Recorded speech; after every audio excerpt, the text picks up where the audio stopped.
Oke, baik teman-teman, selamat malam ya. Jadi di depan kita ini ada satu unit ECU Daihatsu Grand Max ya.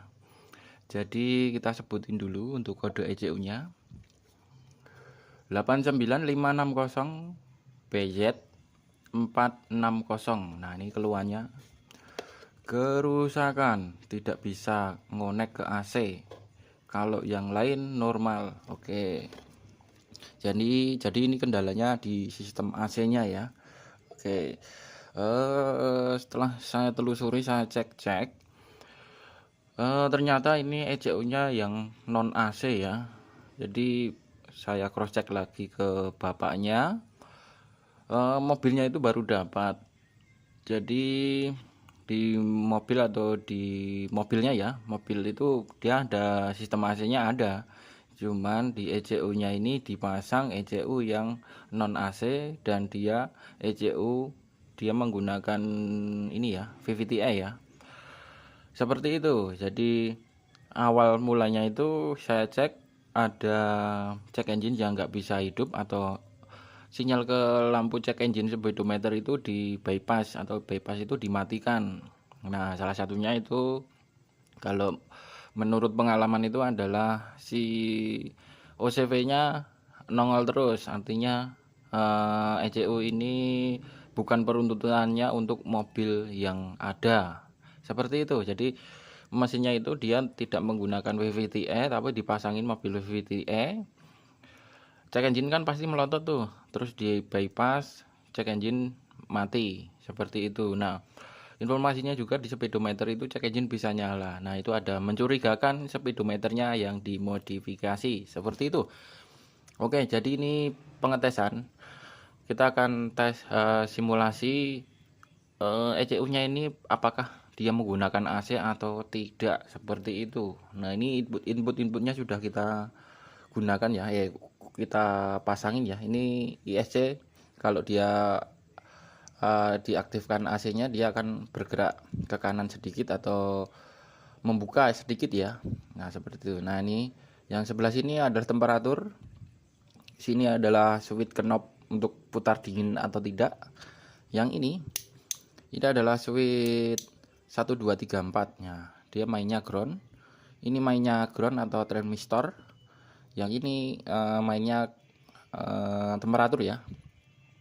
Oke, seperti itu. Kita review aja ya ini ECU-nya. Jadi saya sempat terkecoh.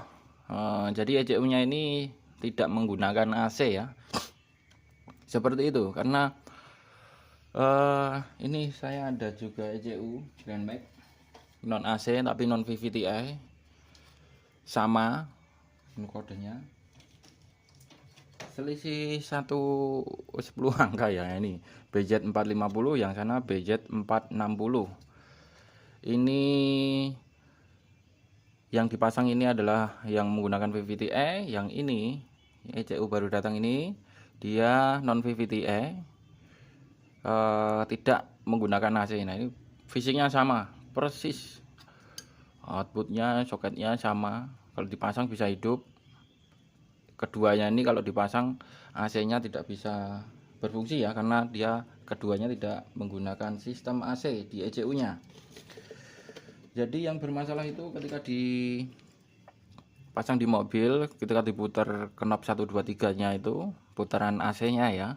Yang berfungsi adalah blowernya saja. Blowernya bisa ngeluarin angin tapi idle up, terus magnetic clutch, terus extra fan-nya tidak bisa berfungsi, seperti itu. Nah, kita nanti akan pantau di scanner. Sinyalnya itu bisa masuk tapi outputnya tidak bisa dikeluarkan. Karena apa? Dari prosesornya atau dari ECU-nya itu programnya berbeda. Karena ini ECU non AC, kalau dipasangin di mobil yang punya sistem AC, sistem AC-nya tidak akan bisa berfungsi. Seperti itu. Kita akan tes running hidup ya. Kontak on. Nah, yang awalnya cek engine nggak bisa hidup ya. Nanti kita akan kembalikan sesuai requestan. Lampu cek engine dimatikan. Kita starter. Oke, berfungsi atau nyala semua ya, ECU-nya bisa aktif. Nanti kita akan tonton nih DTC-nya, yang maksudnya VTA itu apa sih. Oke, kita red full code. Nah, di sini akan muncul ya Mas. Nah, ini kode 123 12 ini tidak bisa terbaca ya. Jadi di ECU nya ini di bypass, eject engine-nya akan mati seperti itu. Oke, satu. Nah, terus kita akan tonton nih di sistem AC nya, red data stream.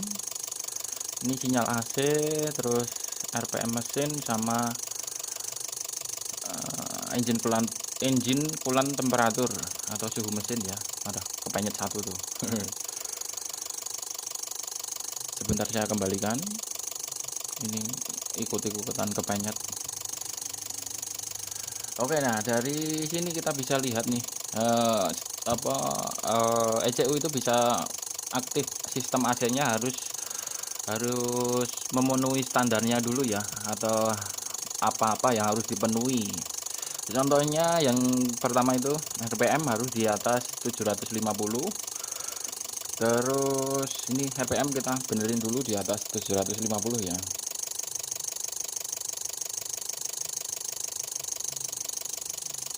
Naik turun dikit ya.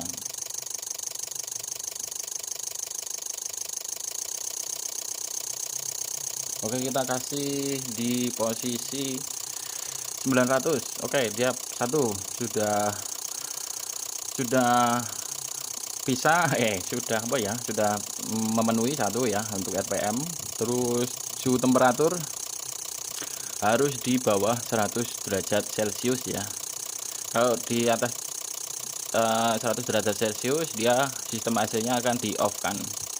Coba kita akan contohnya ya. Nanti di sini akan nyala kuning, itu adalah relay extra fan ya. Saya akan putar, nanti bisa dipantau di sini derajat Celciusnya. Oke, ini temperaturnya saya putar ke 120 derajat Celcius. Untuk lampu kuning sini ya, itu nyala adalah extra fan nya. Kita turunkan. Oke, sekitar 76 derajat Celcius. Nah, ini sistem AC nya padahal sudah on. Ini saya sudah selektor 1 2 3 4 nya sudah saya aktifkan.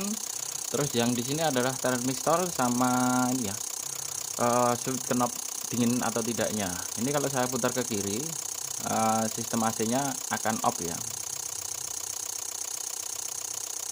Oke, nah ini berubah off ya. Terus kita putar ke kanan, dia akan on. Yang seharusnya ini idle up main. Terus magnetic clutch nyetak. Magnetic clutchnya ini saya kaitkan di sini ya Mas. Di sini hijau, sebenarnya hijau ya. Oke, di posisi hijau di situ, tapi nggak ada outputnya. Terus extra fan harus mutar seperti itu, tapi ini di sini tidak ada outputnya sama sekali. Bahkan si RPM nya tidak bisa dinaikkan, atau ISC nya nggak bisa buka sedikit gitu ya untuk menaikkan RPM nya. Terus satu lagi harus dipenuhin, itu adalah pressure switch yang ada di pipa AC ya. Nah, itu inputnya adalah hex, sudah saya masukkan. Kesimpulannya ini outputnya ke AC tidak ada. Artinya ECU ini tidak ada apa ya, bukan peruntutannya untuk dipasang di mobil yang menggunakan sistem AC. Jadi ECU ini non AC ya, seperti itu.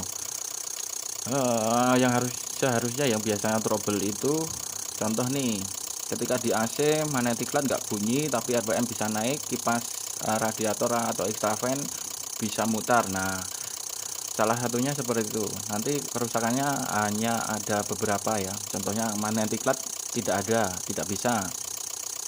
Terus extra fan contohnya nggak bisa muter kalau ketika di AC, seperti itu. Oke, jadi ECU nya ini kiriman dari Bapak Taufik ya, dari NTT kalau nggak salah. Seperti itu, kita akan kembalikan ke asalnya lagi. Tadi sudah japri sudah dikasih alamat lokasi kembalinya ECU seperti itu. Besok siang kita akan kirim. Sudah 10 menit. Oke, jadi ini kita akan cukupkan untuk videonya. Seperti ini ya. Ini tak kasih bonus ISC kalau berfungsi normal atau tidak ini seperti apa. Sebenarnya di video sebelumnya ini ada ya trouble ISC, tapi Xenia 1000. Kalau ini 4 silinder ya.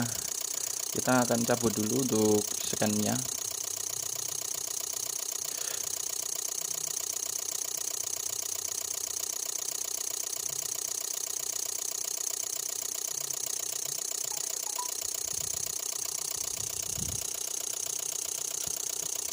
Oke, nanti bisa diperhatikan di sini ya.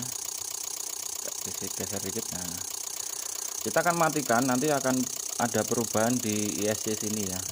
Saya nggak dekatkan, biarin enggak apa-apa. Matikan sinyal. Dia akan menutup kalau Grand Max ya, dia akan menutup. Kalau kita masukin sinyal CKP putaran mesin ya, dia akan membuka, terus dia akan menutup dikit sedikit ya, untuk tercapainya RPM mesin di sekitar 750 RPM ya. Nah, ini bergerak dikit seperti itu.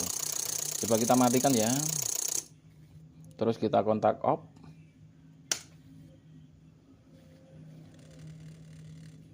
Nah, seperti itu kalau Grand Max, beda sama Xenia ya, yang video sebelumnya. Kontak on, dia akan menutup dulu. Nah gitu. Terus kita starter, dia akan membuka tapi akan menutup pelan-pelan sampai RPM mesin tercapai seperti itu. Oke, mungkin demikian yang dapat saya sampaikan Bapak Taufik dan teman-teman. Kurang lebihnya mohon maaf. Selamat malam dan terima kasih. Gagal cair. Oke.